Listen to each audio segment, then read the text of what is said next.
21 বছর পর রাত সন্ধ্যায় চট্টগ্রাম যাচ্ছেন তারেক রহমান। কাল বক্তব্য দেবেন। নির্বাচনী জনসভায় সব প্রস্তুতি সম্পন্ন। দেশে ন্যায় বিচার প্রতিষ্ঠার প্রতিশ্রুতিবদ্ধ জামায়াত, বললেন শফিকুর রহমান। ক্ষমতায় গেলে নারীকে সম্মানের অঙ্গীকার। প্রচার প্রচারণায় ব্যস্ত সময় কাটাচ্ছেন সারা দেশের প্রার্থীরা। ছুটছেন ভোটারদের দ্বারে দ্বারে, পাল্টাপাল্টি অভিযোগ।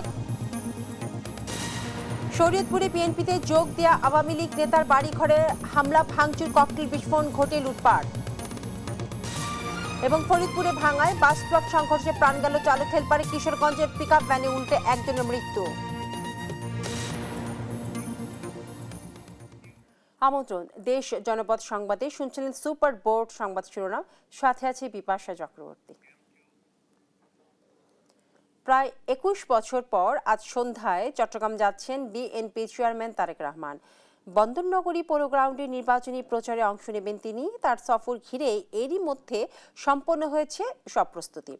তারেক রহমানের চট্টগ্রামের মহাসমাবেশ সফল করতে নগরী পোলো গ্রাউন্ড মাঠ পরিদর্শন করেছেন city mayor doctor Shahadat Hossain. শনিবার দুপুরে তিনি দলের নেতাকর্মীদের সঙ্গে নিয়ে মাঠ পরিদর্শন করেন। এ সময় সংশ্লিষ্ট কর্মকর্তাদের প্রয়োজনীয় দিক নির্দেশনা দেন। সমাবেশ শান্তিপূর্ণ করতে সংশ্লিষ্ট সবার সহযোগিতা চান শাহাদাত হোসেন। যে আমাদের মাঠের কাজ শুরু হয়েছে প্রায় 5 দিন আগে থেকে, এবং আজকে প্রায় মাঠের কাজ, স্টেজের কাজ প্রায় শেষের দিকে। তো মানুষের মধ্যে একটা উচ্ছ্বাস কাজ করছে। এখানে শুধুমাত্র বিএনপি নেতাকর্মীদের মধ্যে নয়, সারা চট্টগ্রামবাসীর মধ্যে একটা উচ্ছ্বাস। আপনারা জানেন যে এখানে প্রায় 23 জন সংসদ সদস্য প্রার্থী কালকে তারা এখানে আসবেন মিছিল নিয়ে। আমরা মনে করছি একটা মিছিলের নগরীতে পরিণত হবে। বিএনপি চেয়ারম্যান তারেক রহমানের সফর নিয়ে জানাতে আমাদের সঙ্গে যুক্ত হচ্ছেন সহকর্মী সাইফুল রিপন। সাইফুল, দীর্ঘ 21 বছর পর তারেক রহমান চট্টগ্রাম সফরে যাচ্ছেন। সফরের প্রস্তুতি নিয়ে আর কি কি তথ্য রয়েছে আপনার কাছে? বিপাশা, প্রস্তুতি সম্পন্ন করেছে পলো গ্রাউন্ডের যে রেলওয়ে স্টেডিয়াম রয়েছে, সেই রেলওয়ে স্টেডিয়ামে কিন্তু প্রস্তুতি সম্পন্ন করেছে বিএনপি চেয়ারম্যান তারেক রহমানের আগমনকে কেন্দ্র করে।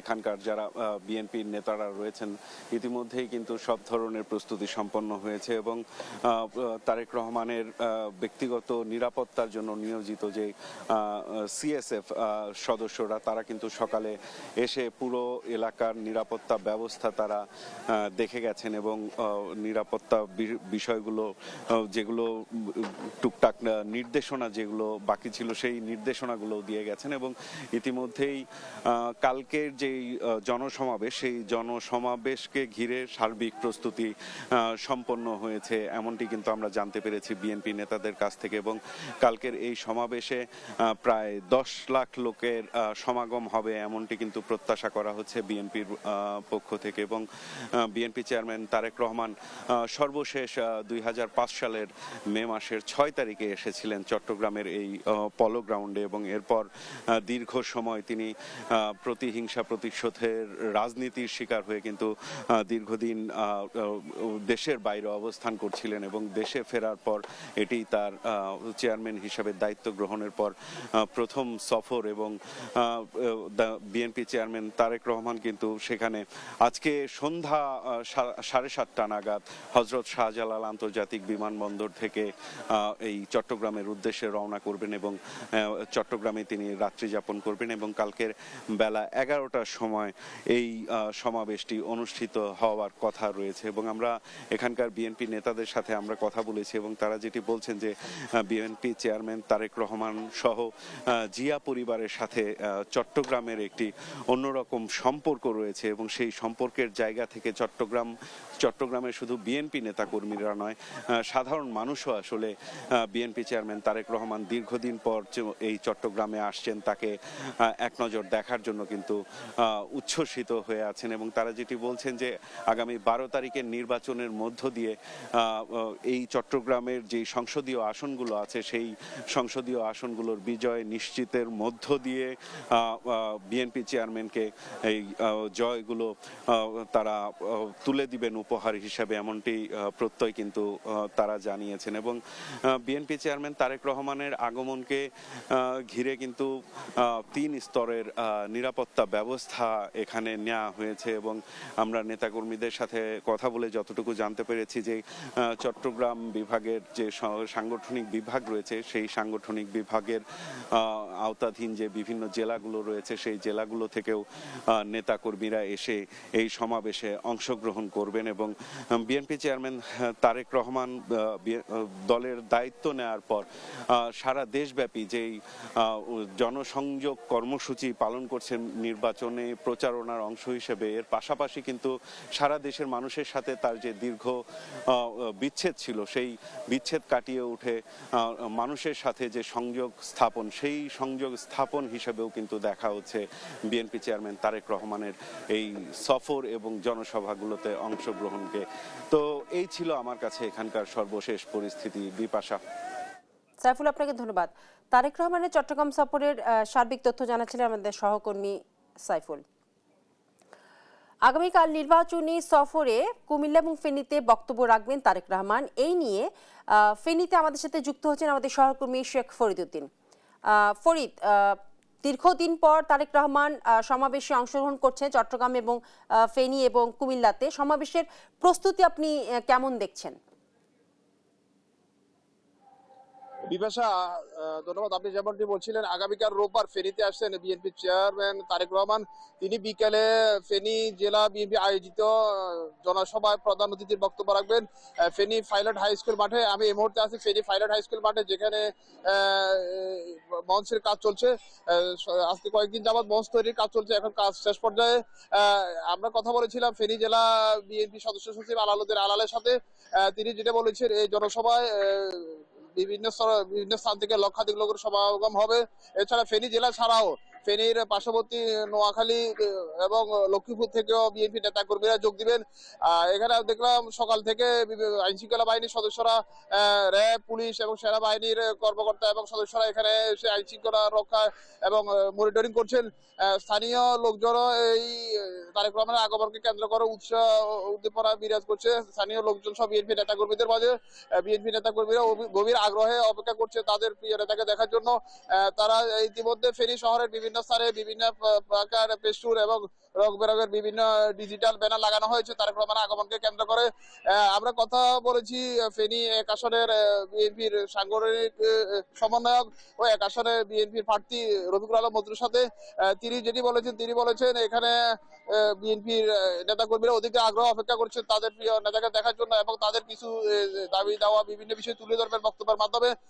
প্রধান অতিথি Tarique Rahman Feni pilot high school মাঠ থেকে বক্তব্য দেওয়াকালে বৃহত্তর নোয়াখালী তথা ফেনী, নোয়াখালী, লক্ষ্মীপুরের বিএনপির প্রার্থী যারা রয়েছেন তাদেরকে পরিচয় করিয়ে দিবেন। সেই হিসেবে এখানে নেতাকর্মীরা তারেক রহমানের বক্তব্য শুনতে অধিক আগ্রহ অপেক্ষা করছে।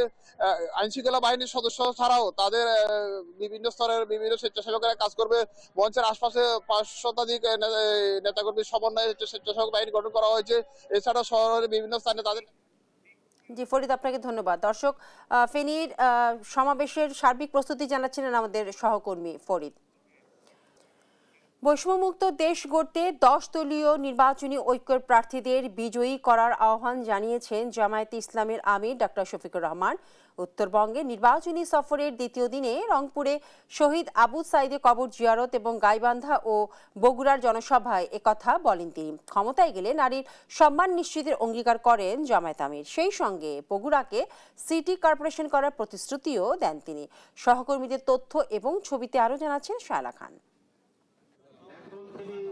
শনিবার সকালে 10 দলীয় জোটের নির্বাচনী প্রচারের অংশ হিসেবে জুলাই অভ্যুত্থানে শহীদ আবু সাইদের কবর জিয়ারত করেন জামায়াত ইসলামীর আমির ডাক্তার শফিকুর রহমান।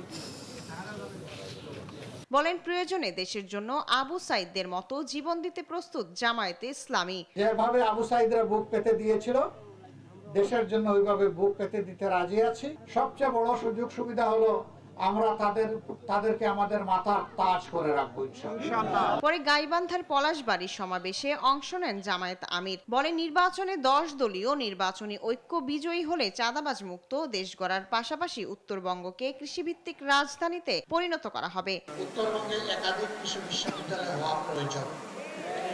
এই ক্ষেত্রে আমাদের বিবেচনায় আশা করি গাইবান্ধা অগ্রাধিকার পাবে। গাইবান্ধা জেলার 5টি আসনে প্রার্থীদের হাতে দাড়িপাল্লা প্রতীক তুলে দিয়ে তাদেরকে ভোট দেওয়ার আহ্বান জানান ডাক্তার শফিকুর রহমান। পরে বগুড়ার মোকামতলা ও আলতাফুন্নেসা খেলার মাঠে জনসভায় বক্তব্য রাখেন জামায়াত আমির। ক্ষমতায় এলে বগুড়াকে সিটি কর্পোরেশনে রূপান্তরের প্রতিশ্রুতি দেন তিনি। দুর্নীতিমুক্ত রাষ্ট্র চাই, সবার জন্য বাংলাদেশ চাই।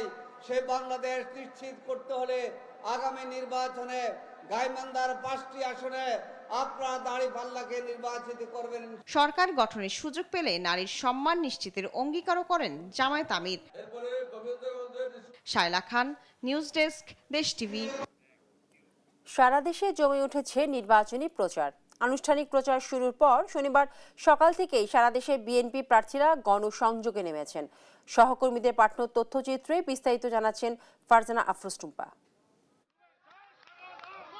নির্বাচন ঘিরে উত্তাপ বাড়ছে সারা দেশে। ঠাকুরগাঁও 1 আসনের বিএনপি প্রার্থী বিএনপির মহাসচিব মির্জা ফখরুল ইসলাম আলমগীর জানান, যারা বাংলাদেশের স্বাধীনতার বিরোধিতা করেছিল তারাই আজ দাড়িপাল্লা নিয়ে ভোট চাচ্ছে।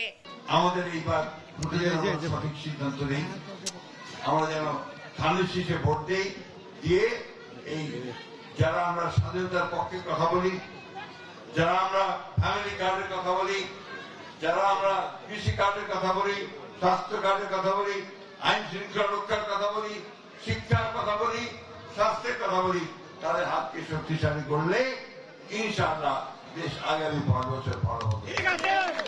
চট্টগ্রাম 11 আসনের বিএনপি প্রার্থী আমির খসরু শনিবার বাণিজ্যিক এলাকা আগ্রাবাদে নির্বাচনী প্রচার চালান। এ সময় তিনি বলেন, স্বৈরাচার বিদায় করে স্বাধীন দেশ গড়াই বিএনপির লক্ষ্য। কোনো বিদেশি শক্তির সহায়তায় বিএনপি ক্ষমতায় আসতে চায় না বলেও মন্তব্য করেছেন আমির খসরু। বহুদলীয় গণতন্ত্রের প্রবর্তক হচ্ছে বিএনপি, সংসদীয় গণতন্ত্রের প্রবর্তক হচ্ছে বিএনপি। স্বৈরাচারদের বিদায় করে স্বাধীন সার্বভৌম দেশ করার দল হচ্ছে বিএনপি। সুতরাং যারা এগুলো বলে তারা আসলে প্রপাগান্ডার মাধ্যমে রাজনীতি করতে চায়, অন্য কৌশলে রাজনীতি করতে চায়। এদিকে 12ই ফেব্রুয়ারি নির্বাচনে বিএনপি 2/3 বেশি আসনে জয়ী হবে বলছেন নলডাঙ্গা 2 আসনের প্রার্থী অ্যাডভোকেট এম নুরুল কুদ্দুস তালুকদার দুলু। 12 ফেব্রুয়ারি নির্বাচনে 2/3 বেশি সিট নিয়ে আগামী দিনে জাতীয়তাবাদী দল বিএনপি দল রাষ্ট্র গঠন করবে, অর্থাৎ সরকারে যাবে বলে আমি বিশ্বাস করি। লক্ষ্মীপুর 2 আসনের প্রার্থী আবুল খায়ের ভূঁইয়া রায়পুর পৌরসভায় গণসংযোগ করেন। এদিকে প্রচারে ব্যস্ত রাজশাহীর 6টি আসনের প্রার্থীরা। সকাল থেকেই চারঘাট উপজেলার বাউসা ইউনিয়নের বিভিন্ন এলাকায় প্রচার চালাচ্ছেন বিএনপি প্রার্থী আবু সাইদ চাঁদ। বেশ কয়েকটি পথসভাও করেন তিনি। এ সময় তিনি বলেন, জামাত নেতাদের জান্নাতের টিকিট দেওয়ার প্রতিশ্রুতি সহ বিতর্কিত বক্তব্যে ভোটাররা তাদের ওপর থেকে মুখ ফিরিয়ে নিয়েছেন। ফারজানা আফরোজ টুম্পা, নিউজ ডেস্ক, দেশ টিভি। নির্বাচনী প্রচারণা তৃতীয় দিনে ব্যস্ত সময় কাটছে জামায়াত, এনসিপি সহ বিভিন্ন দলের কর্মী সমর্থকদের। সকাল থেকে ফরিদপুর, মেহেরপুর, ভোলা, বরিশাল সহ বিভিন্ন আসনে গণসংযোগ করছেন তারা। এদিকে মেহেরপুরে দলের নারী কর্মীদের উপর হামলার অভিযোগ করেছে দলটি। সহকর্মীদের তথ্য এবং ছবিতে আরও জানাচ্ছেন শামীম হোসেন। শনিবার তৃতীয় দিনের মতো সারা দেশে প্রচারণায় নেমেছে জামায়াতে ইসলামী সহ বিভিন্ন রাজনৈতিক দল।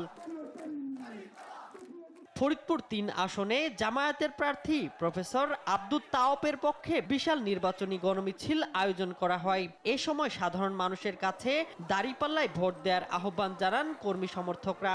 দেশের কর্তৃত্ব যদি আমাদের হাতে আসে তাহলে আমরা এই সমস্ত সমস্যাগুলো সমাধান করার জন্য খুব জোর প্রচেষ্টা চালাবো। মেহেরপুর সদর উপজেলার গহরপুর গ্রামে হেনস্থার অভিযোগ এনেছেন জামায়াতের নারী কর্মীরা। তাদের অভিযোগ, গহরপুর গ্রামে দাঁড়িপাল্লায় ভোট চাইতে গেলে হামলা চালায় কয়েকজন দুর্বৃত্ত। আমাদের গ্রামে ঢুকতে দেয়নি, তারপর হাতে করে দাঁড়িয়ে ঘুরে বেড়াইছে, আপ ডাউন করছে, বলছে যে বাড়িতে ঢুকবে আমরা চোর বলে ওদের আটকাবো।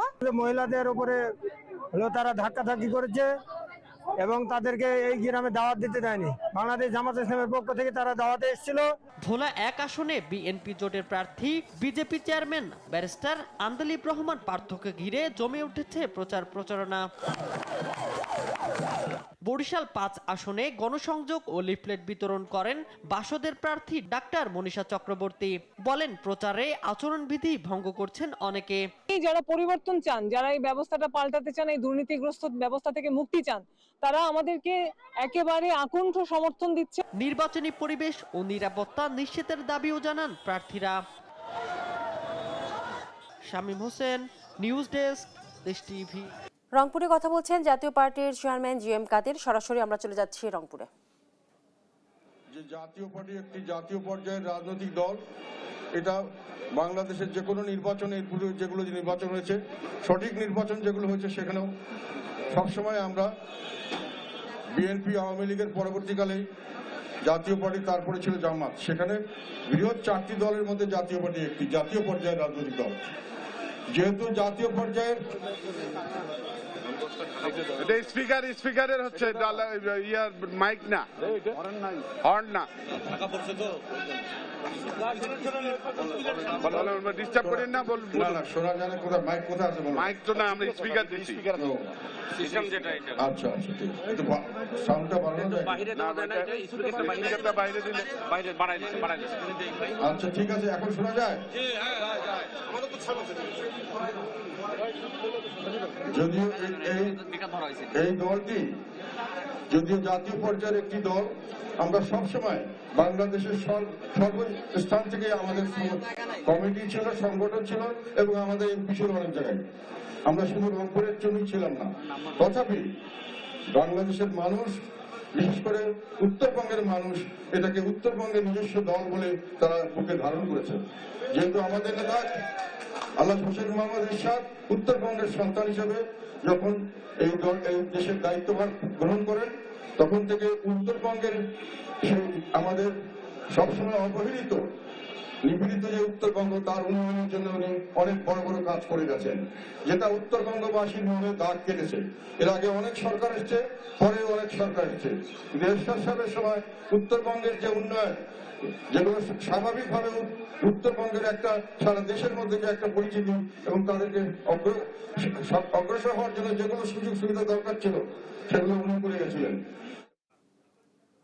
আমরা শুনছিলাম জাতীয় পার্টির চেয়ারম্যান জিএম কাদের বক্তব্য। শরীয়তপুরের আওয়ামী লীগ নেতা বিএনপিতে যোগ দেওয়ার 1 সপ্তাহের মধ্যে তাঁর বাড়িতে ককটেল বিস্ফোরণ, অগ্নিসংযোগ এবং ভাঙচুর ও লুটপাট করা হয়েছে। স্থানীয়রা জানান, সদর উপজেলার শৌলপাড়া ইউনিয়ন পরিষদের চেয়ারম্যান আব্দুল মান্নান খান ভাসানী সদর উপজেলার আওয়ামী লীগের সদস্য ছিলেন।